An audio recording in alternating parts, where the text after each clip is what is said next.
আমরা অনেকে মনে করি ভোর রাতে আমরা যখন সাহারি খাইতে উঠি, সাহারি খাওয়ার পর আমাদের মুখে রোজার নিয়ত করা লাগে। এটা আমরা অনেকে এখনো মনে করি, নাওয়াইতু আন আসুমা গাদান, এরপরে কি মিন শাহরি রমাদান। দেখছেন সবার কড়কড়া মুখস্থ, মাশাআল্লাহ। মাসনুন দোয়ার কথা যদি জিজ্ঞাসা করি তাহলে অনেকেই বলতে পারবেন না, কিন্তু যে দোয়ার কোনো ভিত্তি কোরআন হাদিসে কোথাও নয় ওইটা সবার মুখস্থ। নকলটা সবার মুখস্থ, আসলটার খবর নাই। রমজান মাসে বা রমজানের বাইরে কোনো সময় রোজার নিয়ত মুখে উচ্চারণ করা, এই যে নাওয়াইতু আন আসুমা গাদান মিন শাহরি রমাদান, আরো কি কি আছে, এরকম কোন দোয়া পড়ার কথা কোরআন কিংবা হাদিসে কোনো নির্দেশ আমাদেরকে দেওয়া হয় নাই। আপনি সাহারি খাইতে উঠছেন কি জন্য? রোজা রাখার জন্য। রমজান রোজা রাখার উদ্দেশ্যে সাহারি খাইতে উঠছেন, বাস এটাই নিয়ত। নিয়ত মানে মনের উদ্দেশ্য, নিয়ত মানে কি মনের উদ্দেশ্য। অতএব সে উদ্দেশ্য আছে, তাতে নিয়ত হয়ে গেছে। মুখের নিয়ত করাটাকে যারা জরুরি বা আবশ্যক মনে করেন তারা অবশ্যই ভুলের মধ্যে আছেন, এবং এটাকে জরুরি আবশ্যক বানানোর কারণে বেদাত হতে পারে, বরং গুনাহ হতে পারে। রমাদান কেন্দ্রিক একটা ছোট ভুল বলা যেতে পারে যে এই মুখে নাওয়াইতু আন আসুমা দোয়া পড়াটাকে আমরা জরুরি মনে করি। অনেক ক্যালেন্ডার ইত্যাদি দেখবেন এরকম রমজানের ক্যালেন্ডার, ইফতার সাহারির ক্যালেন্ডার, ওখানে দেখবেন এরকম দোয়া দেওয়া আছে। এই দোয়ার কোনো ভিত্তি কোরআন অথবা হাদিসে নাই। নকল জিনিস বুঝার একটা সহজ পদ্ধতি বলি, এই যে দোয়া আছে নাওয়াইতু আন আসুমা গাদান, এই দোয়ার শেষে হাদিসের কিতাবের নাম, বইয়ের নাম, হাদিস নম্বর, কোনো রেফারেন্স দেখবেন না। বুঝতে পেরেছেন? এটা হলো মেড ইন জিনজিরা জিনিস আইটেম যেরকম দেখেন না, ওই রকম।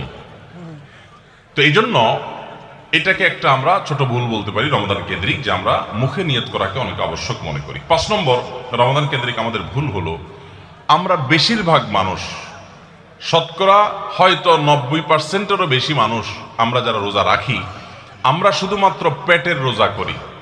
রোজাটা শুধু পেটের না ভাই, রোজাটা পুরো বডির, রোজাটা পুরো শরীরের, মাথা থেকে পা পর্যন্ত শরীরের প্রত্যেকটা অঙ্গের রোজা আছে। আমরা শুধু পান বা আহার থেকে, যৌনাচার থেকে বিরত থাকাটাকে রোজা মনে করি।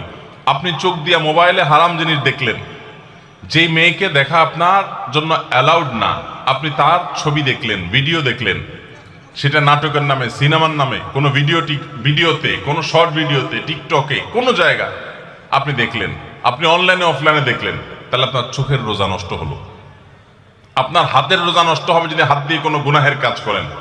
পাও দিয়ে যদি কোনো অন্যায়ের পথে যান, পায়ের রোজা নষ্ট হবে। কান দিয়ে যদি আপনি মিউজিক শুনেন, আপনি গান শুনেন মিউজিক সহ, আপনি হারাম কিছু শুনেন, গীবত শিকায়াত শুনেন, তাহলে সেক্ষেত্রে কানের রোজা নষ্ট হবে। ঠিক একইভাবে আপনি মুখ দিয়ে খারাপ কোনো কথা বললেন, কটু কোনো কথা বললেন, গালিগালাজ করলেন, কারোর সাথে ঝগড়াঝাটি করলেন, তাহলে আপনার মুখের রোজা নষ্ট হবে। পুরো শরীরের প্রত্যেকটা অঙ্গ প্রত্যঙ্গের রোজা আছে। আমাদের রোজার দুইটা দিক, একটা হলো রোজার বডি, একটা হলো রোজার স্ট্রাকচার, আর একটা রোজার ফিনিশিং। স্ট্রাকচারটা দাঁড়াবে আপনি সবে সাদিক থেকে নিয়ে, সাহারি থেকে নিয়ে ইফতারি পর্যন্ত আপনি কিছু পান করলেন না, আহার করলেন না, এবং যৌনাচার থেকে বিরত থাকলেন, বৈধ সেটা থেকেও বিরত থাকলেন, তাহলে আপনার রোজার স্ট্রাকচারটা দাঁড়িয়ে গেল। কিন্তু এই রোজা বা সিয়ামের ফিনিশিংটা হবে তখন যখন আপনার মাথা থেকে পা পর্যন্ত শরীরের প্রত্যেকটা অঙ্গ প্রত্যঙ্গের রোজা রাখবেন। শরীরের প্রত্যেকটা অঙ্গ প্রত্যঙ্গ থেকে যখন আপনি গুনাহ থেকে বাঁচাবেন, তখন আপনার রোজাটা পূর্ণতা পাবে। নবী করিম সাল্লাল্লাহু আলাইহি সাল্লাম বলেছেন, বুখারীর হাদিস, মাল্লাম ইয়াদা কাওলা যুরি ওয়াল আমাল বি ওয়াল জাহল ফালাইসা লিল্লাহি হাজা আন ইয়াদা তাআমাহু ওয়া শারাবা।